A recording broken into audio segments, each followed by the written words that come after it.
Hello, everyone, and welcome to another episode of WP Roundtable. My name is Jason Crawford, coming to you from Medellin, Colombia, and we're going to have a great one today. Yes, we are. Thanks, everybody, for tuning into episode 82 with Mr. Ben Byrne. We've got an awesome guest here from Cornershop Creative. He's the Chief Creative Officer, and he's someone that I've looked up to for quite some time now, actually, as a real expert in the WordPress world. So we've got a lot to ask him and learn about today. So Ben, do you want to just say hello real quick? Why, hello real quick. That's quite the introduction. I actually had no idea that you thought so highly of this exciting thing. But I'm really happy to be here and happy to chat WordPress and everything else. It'll be good. Great. We're getting some static there with your mic a little bit, Ben, but Right. We'll try something different. And in the meantime, we're going to jump through our quick picks of the week. My quick pick is a blog post that I found real recent, about a week ago, by a guy named Tim Nash out of the UK.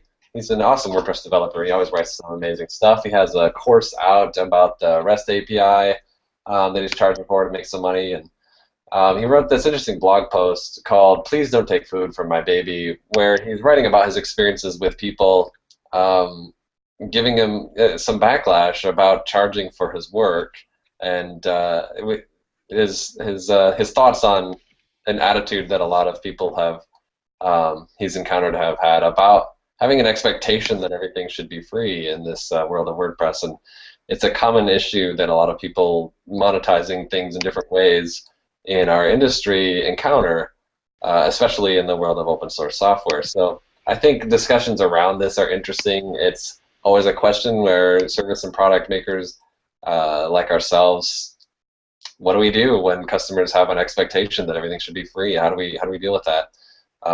So I think he put it really well in his article and revealed things that people said specifically. And it's just an interesting read. So I'll drop a link to it on the event and check it out. All right, I'll jump in. As I've been known to do, I'm testing another video program to kind of promote the little short storyboard type videos. And right now I'm testing out a program called Explaindio, and it's got some pre-formatted themes. It seems to be pretty simple to use. I'd say give it a try. It's not free. I think it's like $70 a one-time buy or something like that. Maybe it's a year. But it seems to be working pretty good, and I'm not an expert on it by any means, but still trying to figure it out, and I like it so far. That's Explaindio, and of course, since that makes absolutely no sense, sounds like Spanglish to me, I'll be dropping a link in the show notes. All right. Ben, do you have something to share? Yeah, well, my pick of the week is not terribly far afield, but it's just the upcoming WordPress 4.4 release, really. I think that's supposed to drop in the next week or two, and this is the most excited I've been about a WordPress release in quite a while. There's some pretty good stuff coming out in terms of the REST API, as well as like term meta finally being like a real thing.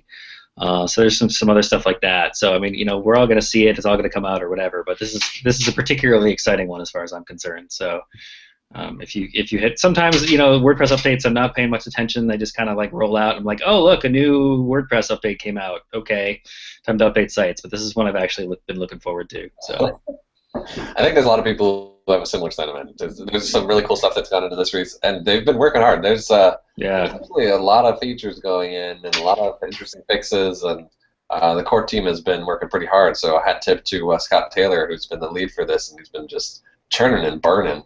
yeah. So great picks, and let's learn a little bit about Ben Byrne. Ben, we want to start at the beginning if we can. Your first time guest on the show, and there's not a lot of interviews out there and that we could find, so we don't know a lot about your story. Let's start at the beginning. When you were a kid, what kind of things did you want to grow up and be? Oh gosh. Well, the story I like to tell is that when I was a kid, my parents found something when I was in like third grade where I wrote down for some school assignment that I wanted to be a UPS delivery man. Because you got to meet new people and they were always happy to see you. And like there's a part of me that still kind of digs that idea, right? Of like, going around, you get to be outside, you get some exercise, and like, who's ever not happy to get a package? Like it was, stuff like that. I think that was a fleeting dream as a kid. I don't actually really remember wanting to be that, but it makes a lot of sense. Sounds pretty good.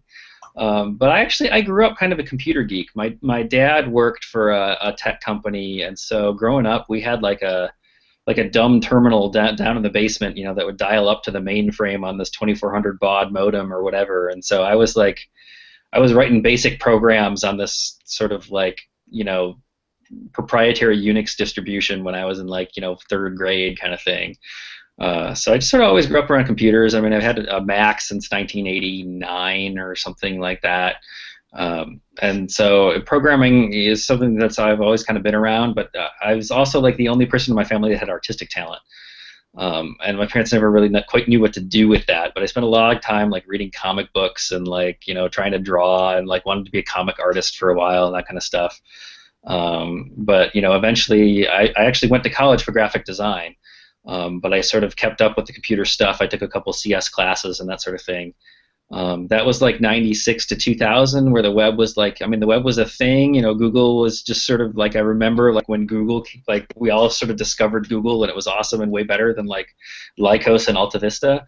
But like you couldn't really go to college for like web stuff. It was like if it was programming, it was probably Java or C++ or whatever. And so a lot of the sort of tech stuff is all kind of self-taught. Wow. So fantastic. Really interesting. Those are some new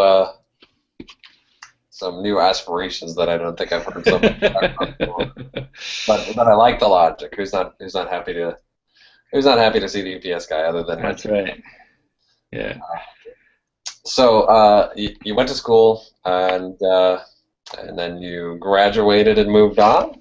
What happened? Yeah. Well, so it was my first web design job. Like, I first messed around with building a website in like a senior year in high school, so it would have been like 96. Putting stuff together on like, it was probably an AOL account or GeoCities or something. I don't know. But my first web design job was actually like the summer of 97 or 98. They hired me to be like a data entry guy, and I showed up and I started like 2 weeks before the project started, and they're like, well, we don't know what else to make you do, so let's see if you can build a website sort of thing. And so I built the website for like the Ronald McDonald House of Minneapolis or something like that in like 1997. And they were like, we're going to take you off this data project and put you on our web team. So that was for like an ISP / web design company / whatever, like back in the day, right? And so I had that job for a couple summers, and then after I graduated, I worked for like an ad agency that was also trying to move into online space for about 2 weeks, and I quit that job because they were terrifying people, and got a job at actually like a web IT company. Building web stuff, and so I did that for about 6 months or so, and I liked it, but I like that adjustment from like college kid to full-time employee was like really rough to like have to get up in the morning every day and go to work. I didn't like that very much, so I quit and went to grad school for a couple of years. And totally different stuff. It was all in like politics and media and like telecom policy and all this sort of stuff. And grad school, as it turned out, you had to write a lot of papers, which I didn't really like doing either. So I dropped out of grad school, but my advisor in grad school was starting this new organization called Free Press that was sort of, it was like an advocacy group in this sort of telecom media policy space. And he was like, well, we're going to need a website. We're going to need to do like online organizing. This is sort of like, Move On was like a big deal then. They were sort of like, the first big, email list advocacy kind of stuff, and everybody wanted to kind of be like them.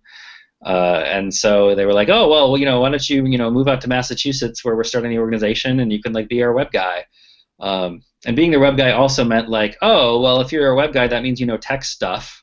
So you're also going to be like in charge of IT support and like crawl through the ceiling and like string Cat5 cables down and wire up the office and like do all this other stuff that I knew nothing about. So I was up in crawl spaces and doing whatever else, and I worked for Free Press as like their designer and their web guy for about 5 years, before my wife's sort of career path took us elsewhere. But I've been sort of in the web sector pretty much ever since. For different shops doing slightly different things, sometimes more design, sometimes more development. It's just kind of varied over the years depending on the need. So it sounds like you were bouncing around a lot. Did you finally break that trend, or was that 1 5-year position that just like an anomaly? No, that's been sadly sort of standard operating procedure for me in my adult life, it seems like. So I live in eastern Indiana right now, in this sort of middling town called Richmond, right on the Ohio border. And I've been here for about 2.5 years because my wife she's an academic. She got a visiting position here. But like 2.5 years, I mean, so I'm going to be moving this summer after living here for about 3 years. Before that, I lived in New Mexico for 5 years. Before that, I lived in Massachusetts for 5 years. Before that, I lived in Illinois for 2 years. Before that, I was in college in Iowa for 5 years. Like I don't seem to be able to get to stay more than a couple of years in one place. I'm hoping that'll end. I'm hoping that wherever my wife gets her job, we'll move and be able to buy a house and like settle down and like get to keep the kids like growing up with friends and like actually stop at 7 states. I don't want to hit like 8 or 9 states. I think 7 is plenty. So no goal to just buy an RV and keep on passing by, huh? No. I mean, we actually this summer we helped a friend build like a tiny house, like one of these 8x10 houses that you can fit on a trailer. And it was a lot of fun helping her build it. But like I'm at the point in my life where like I want to park. I want to like own a house and invest time and energy into it and like really like set down roots and get to know like a community. I'm getting kind of tired of this sort of drifter lifestyle because also I've known most of the places where I've been that I'm only going to be there for a couple of years. So it's like you have that in the back of your mind of like, oh well, yeah, I'm going to make friends and do stuff, but I can't. I'm not. I kind of got one foot out the door even as I'm walking in. Wow. That totally makes a lot of sense, and it sounds like you might be moving in a direction for things like that, right? Yeah, I hope so. You will see. I mean, with my wife's thing, I mean, I could be anywhere from New Hampshire to California, and I'm hoping wherever we wind up is a place where there's a good like tech community or like word camp stuff going on or whatever. In Albuquerque, there was a pretty good scene actually. I co-managed this group that we called HTTQ. That had been known as Webuquerque. That was like this monthly meetup of various web topics. And then there were also some automaticians in the area that like spun up the WordCamp in Albuquerque that I spoke at, some other stuff like that. And like out here in Richmond, there's it's just too small of a place. I mean, there's some good people doing some good work, but there's only a handful. There's not really enough to have sort of a critical mass. So we'll see. We'll see where the next place goes, where it winds up. Well, best of luck with that. Tell us a little bit about Cornershop Creative. Where did that all get started? Yeah, that's a great question. So Cornershop Creative, we're about 3 years old, and we were sort of a team that I put together. I was working for a company called New Signature, which was based in D.C. And most of their client base is like IT, like Windows service and support kind of stuff, but they had this like small creative team. So I was working with them for a while, and the remote thing wasn't working out great for me just because like most of the team was in DC, and I was just like most of the work was in Drupal, which I wasn't loving. I mean, I'm sort of more of a front end guy, and like front end work in Drupal is just not awesome. At least it wasn't awesome for me. I much preferred working in WordPress. So working in Drupal all the time wasn't doing it for me. I also had sort of different expectations for maybe project management, that kind of thing. So I was like, hey, I think I want to do my own thing, but I don't want to do it myself. Like I enjoy design, I enjoy code, but like I don't enjoy like writing proposals and chasing after money and like putting together calendars and timelines and a lot of the other stuff that goes into running a business. So I wanted to put together like a team of people that enjoy doing that other stuff that I don't enjoy doing. So I talked to a couple of friends. Ira Horowitz is one of my co-founders. He and I had actually worked together at 2 previous jobs. And then there was a woman, Leslie Malecki, that I just know in the Albuquerque community. She's one of these people that I met through like all that, sort of monthly meetups and that kind of thing. And so I got the 2 of them together. because they hadn't met each other, and it was like, hey, do you think we could like do this? And it turns out that they hit it off really well, and so we were all like, yeah, let's give this a shot. So it's just the three of us. We started, 3 years ago, did I say? And since then we've been probably 70% WordPress, 30 or 40% other stuff. We've grown. We just hired somebody, so we're at 9 people now, where we started out as 3, and we work almost exclusively with nonprofits. We've got a couple of small business clients and some stuff like that. Like we did the website for an amusement park in Albuquerque, which is pretty hilarious. We have to update that like this time of year. We have to go in and update that site for like their seasonal Christmas theme, like it's like the falling snowflakes and all that stuff. And then in the spring we gotta update it back to like summer roller coaster rides. But most of what we do is actually, and that's where I had experience like working for that nonprofit after I went to grad school. And that's also where I met Ira. And so we had some good knowledge of the nonprofit sector, and that has been sort of our bread and butter, just because we know a lot of the tools, we know a lot of the people, we're really familiar with that space. So what are your various roles as leaders of this organization? Gosh. Well, I mean, apparently we're like the grown-ups who run the company and keep it from going into the ground, which is just still kind of amazing to me. Like, I still don't really feel like a grown-up most of the time. But we have, I think, a pretty good division of labor. I mean, Ira is kind of like the COO. Like he's sort of a lead project manager, but also takes care of a lot of like the invoicing and like paperwork and working with like the accountant and the lawyer and all that kind of stuff. Leslie, despite the fact that she lives in France now, which makes scheduling really hard, she's we call her our chief relationship officer, but basically she's sort of our salesperson. She writes proposals. She's the one, who's talks to people, brings them into sort of the Cornershop fold.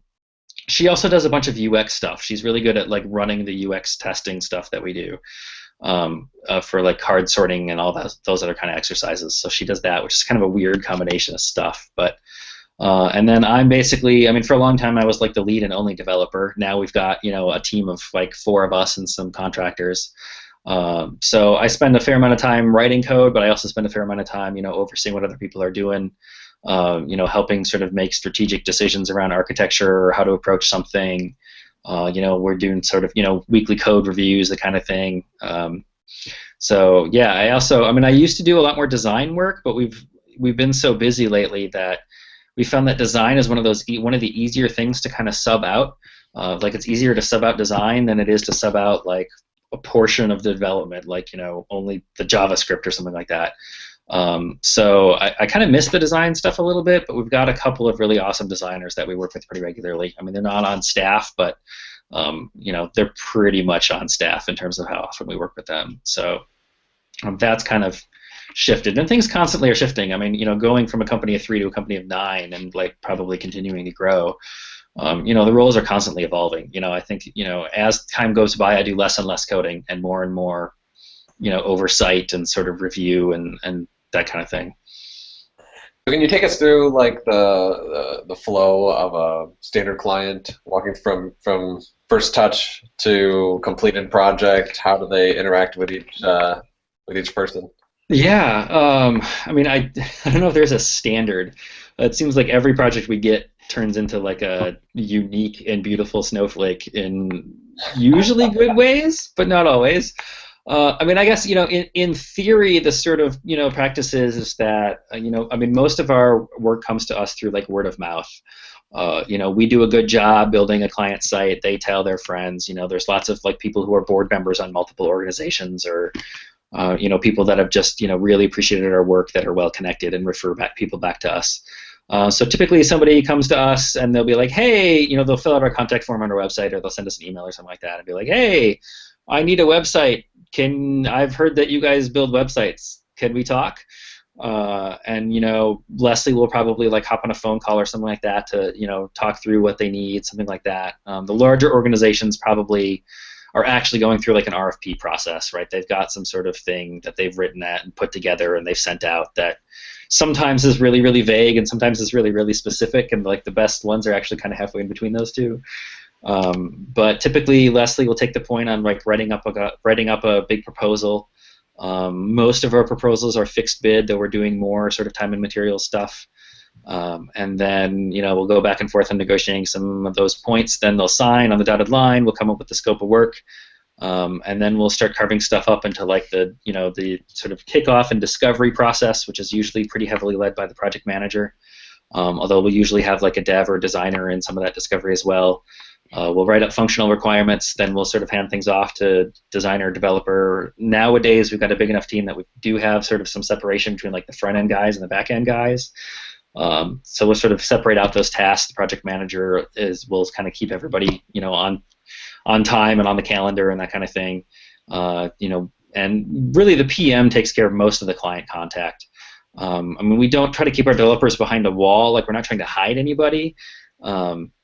And because otherwise you end up playing telephone of like, okay, the client says this to the PM and the PM jots it down, but it's all technical jargon, and the PM passes it on to the developer, and the developer has questions and has to, so like we'll put the developer in touch with the client when we need to and that sort of thing. But we like the PM to be sort of the main point of contact. And then, we build, we test, and eventually we launch. I would say our typical project is somewhere between 2 and 8 months, which is like a pretty big window, but our project size vary a lot. And now that we've been around for a couple of years, we're also starting to have the like returning clients or like maintenance sort of stuff. It's like it used to be like, hey, everything we were building was brand new, and it was a new website, it was a new whatever, and now we get clients, it's like, oh, you built their website 3 years ago and now this one thing is breaking. Can you fix it? Or, you built our site a while ago and our web guy took it over and he didn't know what he was doing and he just deleted like half of the WordPress install or whatever. So we've been sort of trying to figure out how to manage like all that sort of like high urgency, broken website incoming kind of stuff, while also doing like the big project build things. We're also trying to get more involved in like giving back to the community and building some plugins and stuff like that. So yeah, we got a lot going on. So now that you've taken us to the workflow through the client's perspective, I don't know if you guys can hear that or not. Yeah. Yes. I tried to forewarn you. How about your daily work through? What's your daily work life like? Oh man. It varies a lot. I start out every day by basically sitting down in front of our project management tool. So we use a thing called Smartsheet, which is it's sort of like Excel spreadsheets on steroids. Like it has all this stuff to like produce Gantt charts and dependencies and like all this sort of stuff. And our PMs really like it because it's just like the interface is very spreadsheety. It's very quick and easy for them to go in and manipulate tasks. So I sit down. And I sort of see, hey, what's coming up, what's due today, how much time is allocated to that, do I need to get that done? I'll look at my calendar to figure out, like, oh, do I have 10 hours of work assigned for you today, and I'm on 4 hours of calls? Like, that's not going to go well. Let me talk to some PMs or traffic cop IRA and figure out, like, what actually gets priority. But most of my days are a healthy mix between, internal calls, checking up on other developers, providing guidance, PM sort of meetings, external calls, talking to clients, figuring stuff out, and then actually sitting down and developing. I spend a lot of time writing CSS and JavaScript these days. We've got sort of a core theme that we've developed ourselves as sort of our launching off point. And so we've got like a bunch of grunt tasks that we set up around that. Like it's sort of a constantly evolving thing. Just a couple of months ago, we switched over from using like Compass and Sass to using libsass and Byrne, which is compiling a lot faster, and stuff like that. So I'm also doing kind of DevOps stuff from time to time too, trying to figure out like what the best way is for us to like get our work done. Wow. Yeah. Do you guys get to open source a lot of work? We don't actually. Most of our stuff is custom theme development. And so it's not terribly open source. Sometimes we get requests that are very obviously like, oh, hey, this would be a really easy thing to sort of spin off into like a self-contained thing. So we've got, I think at this point we've released like 3 or 4 plugins into WordPress.org that have sort of come out of client requests or that kind of thing. The most recent one was called Media Deduper. You had a client point blank be like, hey, so you did all this work like programmatically migrating all of our stuff from Expression Engine or whatever it was into WordPress, and that's great, but we've just realized that we have like 30 copies of every image. Is there some way we can get rid of all those? And we were like, no, WordPress doesn't really have a way of doing that. And they're like, well, that would be really great. It's like, oh, yeah, that would be really great, actually. So, we just sort of spent some time around the edges. I mean, most of our time is spent doing billable work, but, we kind of carved out some time to solve that problem, for that one particular client. But we did it, sort of plugin style that we could just break it off and sort of open source it. So we're looking at ways to do more of that. But yeah, a lot of our stuff right now is like custom theme development. A lot of stuff with advanced custom fields and just CSS and JavaScript kind of work. So it's not too open source friendly, really. Well, of course, the all-time famous question I've got to ask: do you, and if so, at what point in time in the day do you put on pants? Yeah, so we developed an internal word for that. We call it chipmunking, because like Alvin and the Chipmunks, only wore sweaters but didn't have pants on. So we will joke around about all of us chipmunking. Although actually, I've started working we're a totally distributed company. The 9 of us are all scattered all across the country, and as I mentioned, Leslie's in France. But so everybody works from home. But I've started actually leasing some office space in the small town I live in, just to get out of the house. I got 2 kids that are like 6 and 2.5, and there's just a lot of toys underfoot, and I wanted a little bit of like work-life, home-life separation that I wasn't getting, and so I rent an office space and head up. So I put on pants every day, although they're not necessarily always like clean. Okay. Because I don't actually interact with anybody. I just leave the house. Like it's pretty empty still. Pants every day. That's impressive in this community. I know. Well, you're just familiar with the old Oatmeal comic strip about why working from home is both awesome and terrible. Yeah. Yeah, and that's totally how it is. And I feel like I bottomed out into that sort of terrible realm where it was like couldn't get dressed in the morning and take showers and put pants on and like get any work done and like worked strange hours.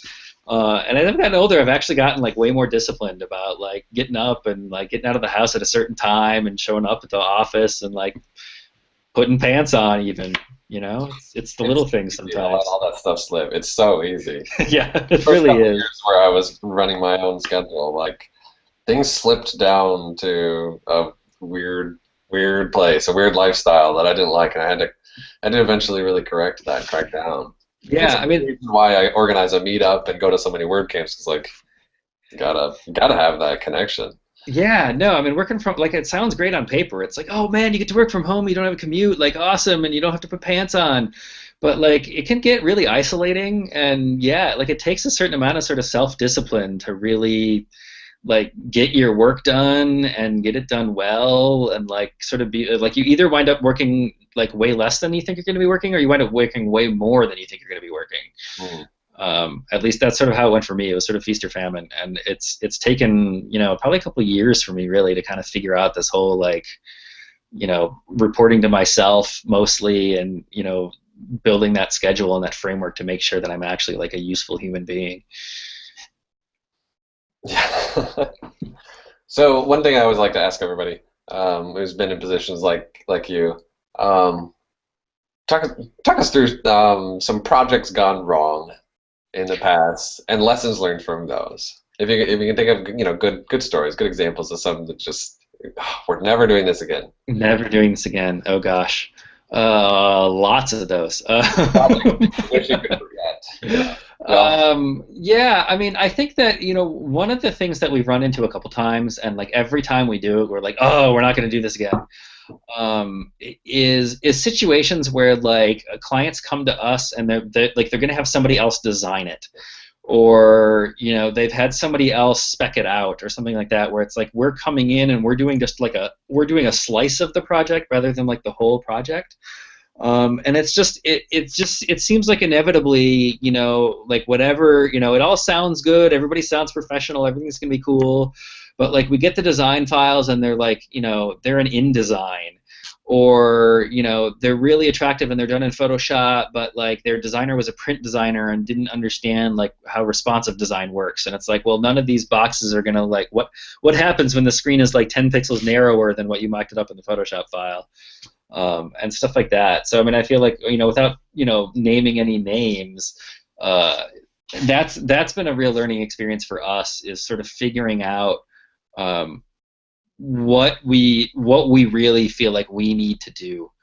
I mean, there are some projects that we've taken on where we're just doing back end, or we're just doing front end design or something like that. But really, we've learned that for us and the client to be happy with the end product, everyone's better off if we do it all ourselves. Basically, like if it's the sort of, if you want it done right, do it yourself kind of thing.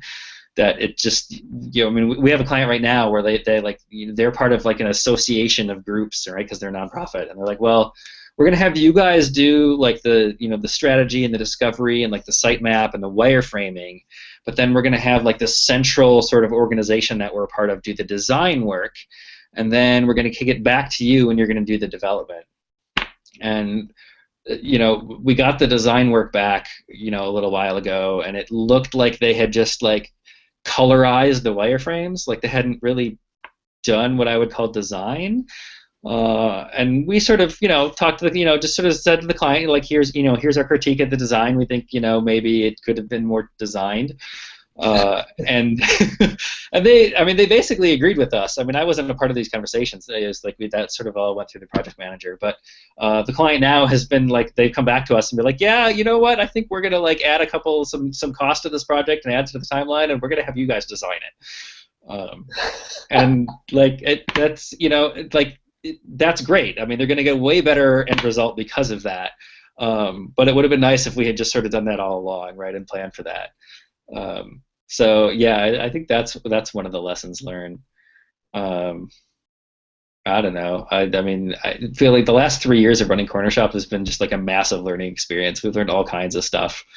Bidding on projects, especially since we do, part of the reason we do a lot of fixed bid is because we're working with nonprofits that are like grant funded. So they're like, we have $10,000 to build a website that was funded by this grant. So it's like, okay, well, we kind of got to stick at 10 grand or whatever it is. But like to sort of especially when we're starting and we're like trying to like lure business and willing to sort of take a loss in some things to get some names in our portfolio. When we would bid on stuff, we would tend to cut hours to get the final sticker price down. And we've since learned that no, what you want to do is cut the rate, not the hours, so that your project managers still are budgeting for the number of hours it's going to take for certain tasks to get completed. That was also a sort of an unpleasant, but in retrospect, sort of obvious thing that we learned. It's like, oh yeah, like if you're trying to give somebody a deal, like I mean, you want them to know they're getting a deal, but the way that you sort of do that internally is, yeah, you reduce your hourly rate. You don't reduce the number of hours you're quoting, because it's still going to take your guys 10 hours to do it, regardless of what you're getting, regardless of what you're getting paid for. So. Yeah, maybe you should plan for that. We're discounting by doing it faster. Yeah, exactly. It's like, oh, we're just going to like shorten all our variable names. That'll make it faster, right? Like. So when you're running a business, it's a constant iterative process. We're always improving and coming up with new ideas and new changes to make our business work better. As I understand it, you're heavily involved in the production side of the business. Yeah, totally. So what are some examples of improvements that you have made, strategic choices you made?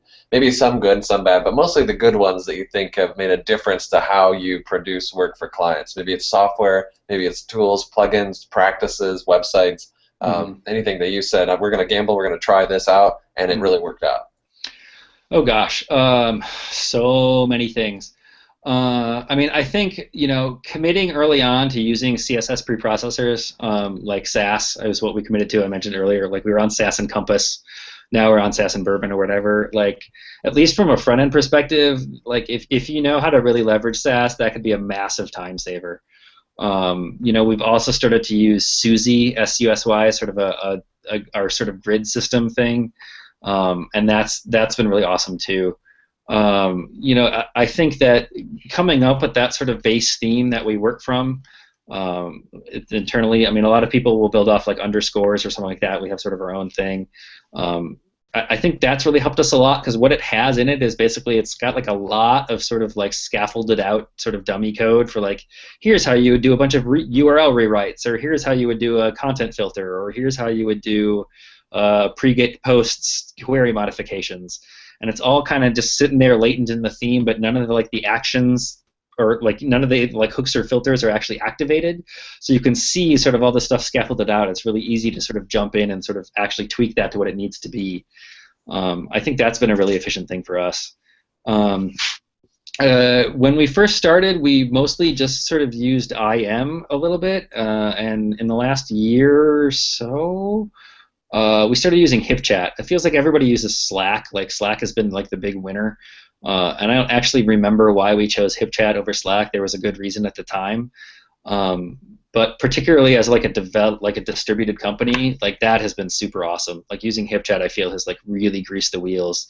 I spend so much less time in email now than I used to, and I feel like it's Slack. I mean, it can be disruptive when you're like all sending around animated GIFs to each other, but I feel like it's less disruptive than email. I think it's actually it provides a really good way of managing stuff, and having like rooms for different projects and that kind of thing has been pretty awesome. But we're always looking. I mean, we've used a couple different project management tools. Smartsheet was not the first thing we tried. I think we used something called Team Lab or something like that. Like we're constantly keeping our eyes out for what can we do better, and I think there's a lot of opportunity to get better. So you've mentioned that you're completely distributed, and at this point even multinationally distributed. How do you? What are some of the tools you use, and how does that impact your workflow? That aspect specifically being multi-time zones and everything. Yeah, it's been interesting. I mean, the multinational component is that Leslie is in France. And her involvement is kind of, because she's like usually just sort of the sales process most of the time, she doesn't need to be available sort of during the same business hours as the rest of us in a lot of cases. I mean, she does work some really funky hours where she does family stuff in the morning, then works like her afternoon, eats dinner with her family, puts the kids to bed, and then works again in the evening. Which is just amazing to me. I don't know how she does it.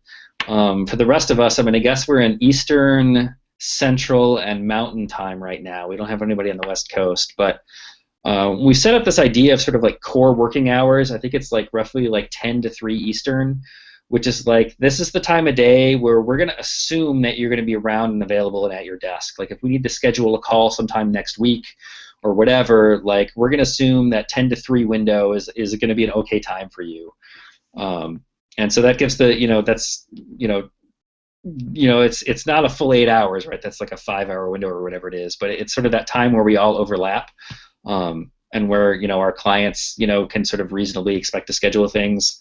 And so we try to stick to that as sort of our core things. And then beyond that, people have a lot of flexibility to sort of work whatever they want. We've got a developer who has like a newborn and is working in the middle of the night lots of the time and that sort of thing. But, as long as he's sort of around and available for core hours, we make it work.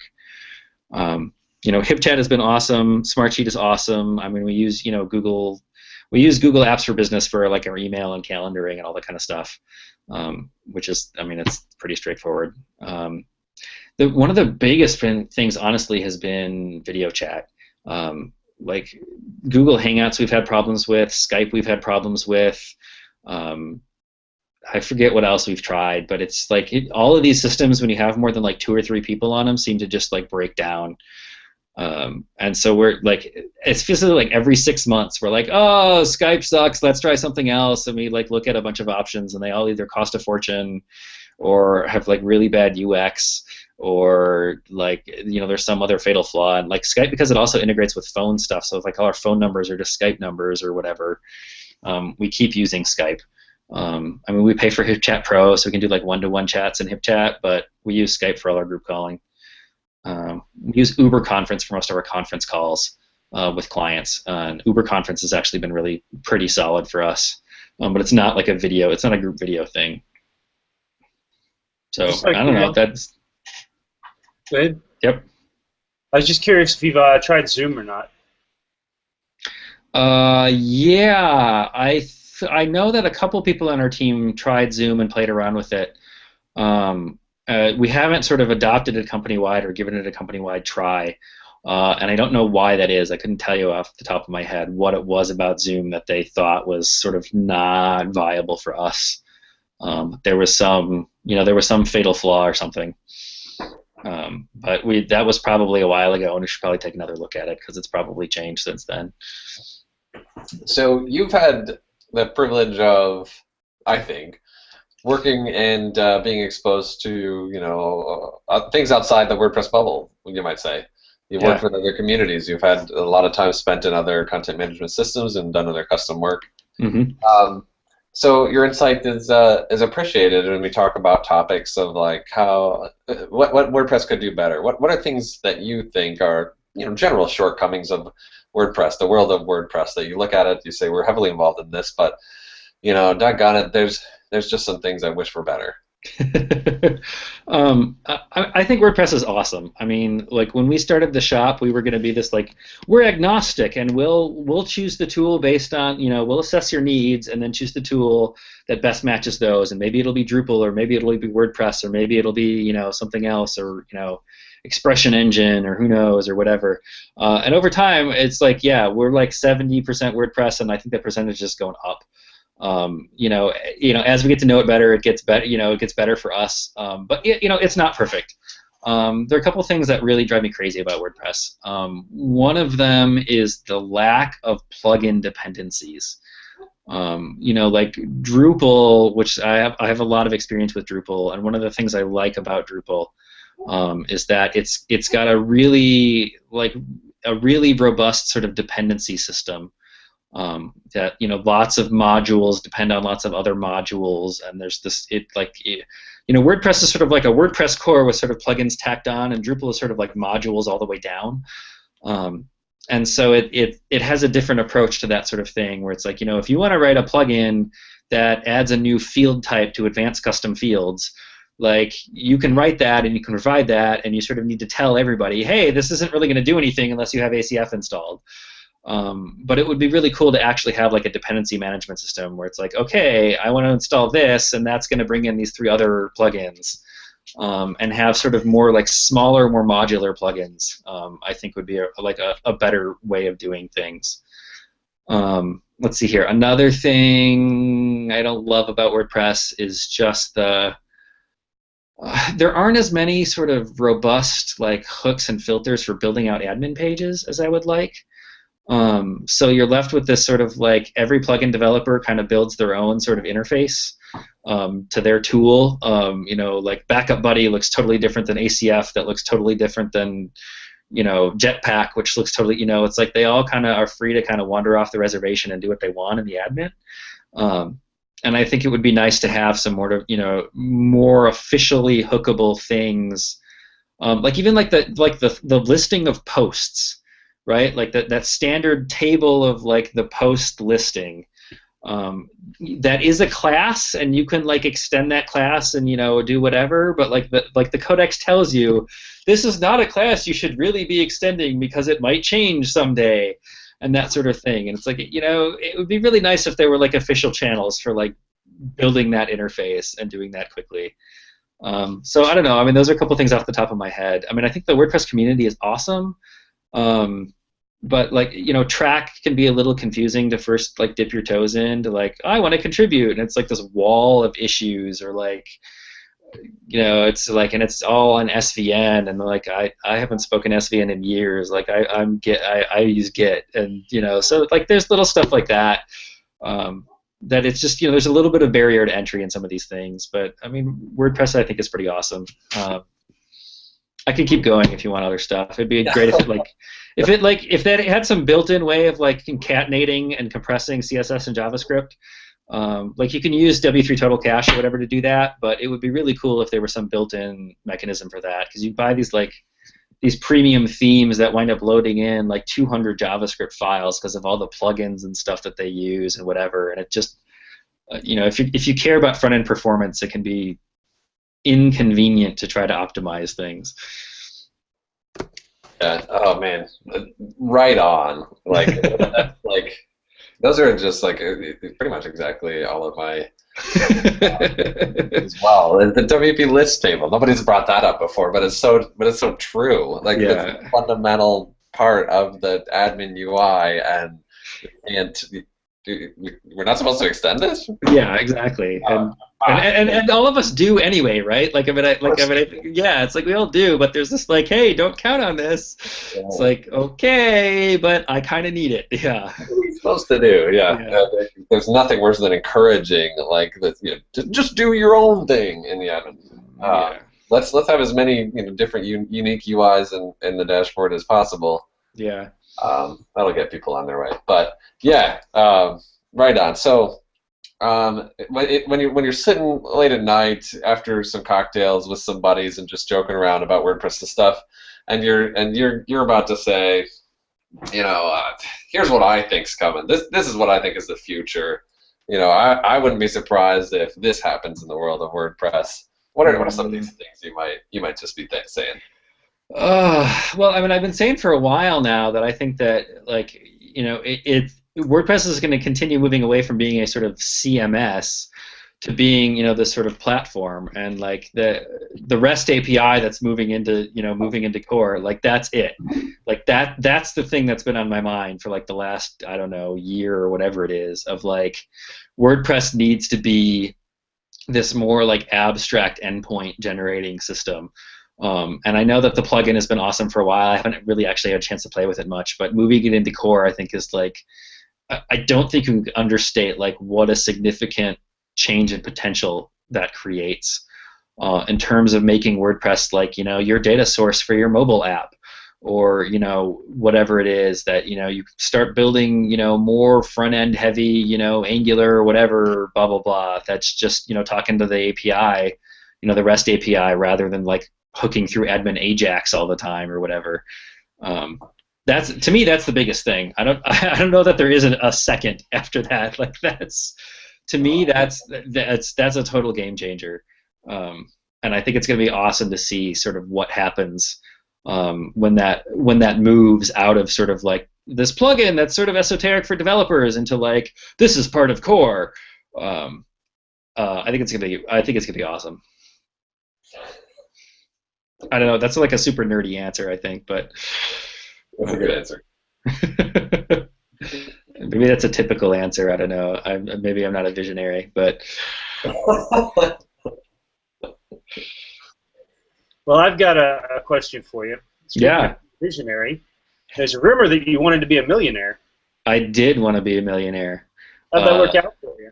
I became a multi-thousandaire. So it was back when I lived in Massachusetts. Who Wants to Be a Millionaire was on in like the gym every time we went to like go work out. And one day they're like, hey, come be a contestant on Millionaire. Come to New York and take the quiz. And I was like, well, New York's just like a couple hours away, and we have friends that live in the West Village. Let's go down and try to get on Millionaire. And so like I went down and took the quiz and passed it, and eventually, like, making a really long story really short here. But eventually I got to be on the show. This was in 2005 when Meredith Vieira was the host. And so I went through, I answered a bunch of questions. Like my goal going in was to just sort of have fun and not make a complete idiot of myself.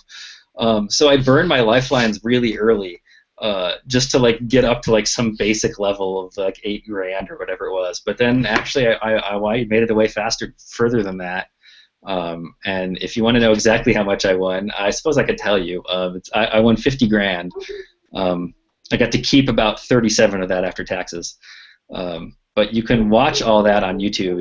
If you search YouTube for Ben Byrne Millionaire, you'll get me on 2 episodes. That was awesome. So yeah, I didn't win $1 million, but $50,000 is nothing to sneeze at.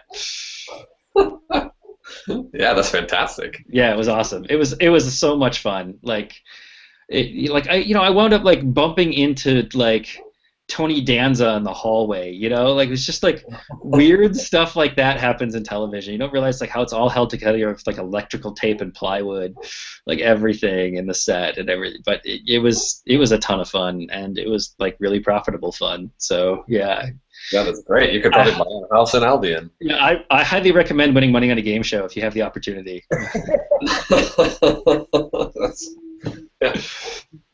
Yeah. So that wasn't, you decided not to make that a career path, just go from game show to game show?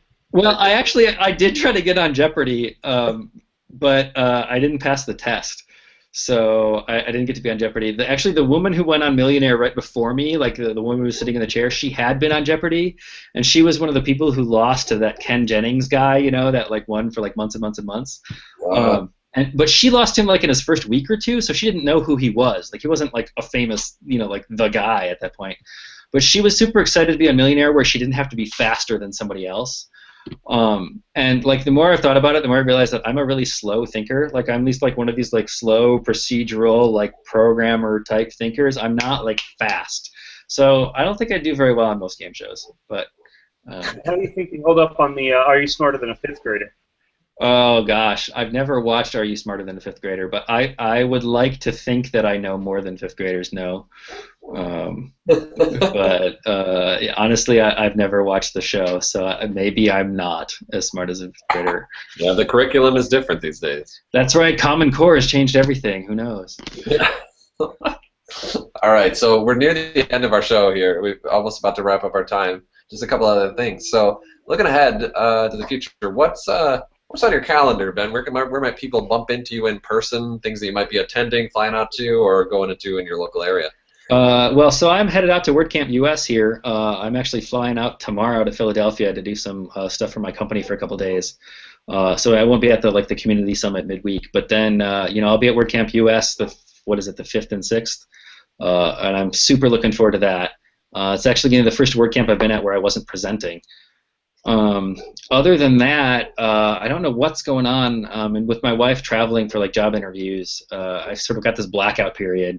But in March, I'm going to be in San Jose, California. There's a big conference called the National Technology Conference, a couple thousand people. And I'm part of the team that's co-managing this WordPress Day that's sort of getting tacked on at the beginning.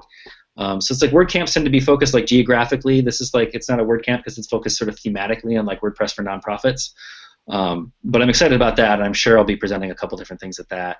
Beyond that, I try to keep my eyes open for what's going on sort of around me. I've been to WordCamp Dayton a couple times, WordCamp Columbus. So we'll sort of see what's happening and what goes on around me, and see what I can get out to. I'd love to get out to more stuff. I really like the people that I meet at WordCamps. I find it really motivating, and so yeah, I'm hoping to get out to more. Well, that'd be great. It's always a pleasure to bump into you and sit through some of your very engaging and informative sessions. So looking at for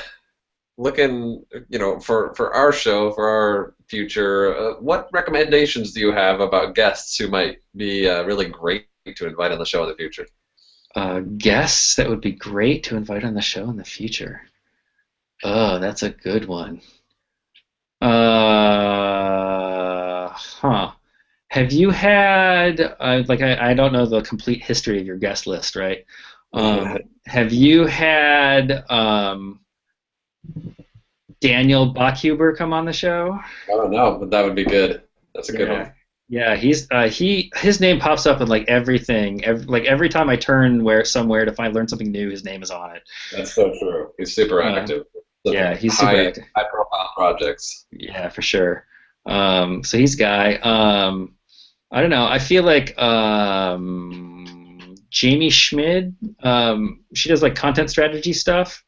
I don't know if you've had her on, but I think she'd be cool. I think it's easy to get I'm a developer, so I get mired in like sort of the code components of stuff. But building a successful website is a lot more than good code. And I think she might be an interesting person to talk to you about content strategy and that kind of stuff. Yeah. Okay. But yeah, I don't know. I think you guys know good people. I trust you to get awesome guests. Thanks. We'll do our best. Yeah, starting this week. All right. Okay, so it's been a really killer episode. I think we're just about pretty much out of time. Is there anything that maybe we didn't get to ask you or didn't get to talk about, or maybe that you just want to share with everybody before we wrap up? No, to toot my own horn a little bit, I say everybody should go out and try Media Deduper. It's in its sort of initial release, so I think we've already got a whole bunch of like features in the back of our heads that we could do. But if I'm allowed to toot my own horn, I think it's a pretty decent plugin, and I think people should check it out. Pretty cool. Yeah, I've been looking at it, and I think it's pretty awesome as well. And I recommend everybody go take a look. It's not quite as good as Betterify, but it's pretty good. No, what is? If I'm honest. Yeah. So thanks so much for your contributions here, Ben, and for taking the time out of your evening to join us. It's been a really great episode, and I wish you the best with everything, and I can't wait to hang out in just a couple days. Yeah, I'll have to buy you a drink for a thank you for having me on the show. I really appreciate it. Well, I won't say no. Pretty much Awesome. All right, Ben. Well, thanks for joining us. We really appreciate it, and it's been a great show. And that must be my signal to not be talking anymore. All right. Cool. Well, thanks a lot, guys. Appreciate it.